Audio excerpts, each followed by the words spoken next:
திருக்கடையூரினிலே அபிராமி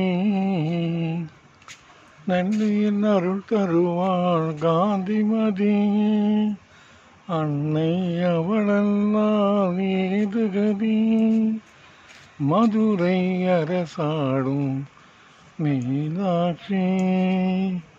மாநகர் காஞ்சியிலே காமாட்சி, மதுரை அரசாடும் மீனாட்சி. திரிபுர சுந்தரி சீர்காழியிலே சிவசக்தி பார்வதி கையிலே. தனந்தரும் கற்பகமாம் மயிலையிலே சௌபாக்கியம் தந்திடுவாள் மாகாளி. சகல சௌபாக்கியம் தந்திடுவாள் மாகாளி. மதுரை அரசாடும் மீனாட்சி.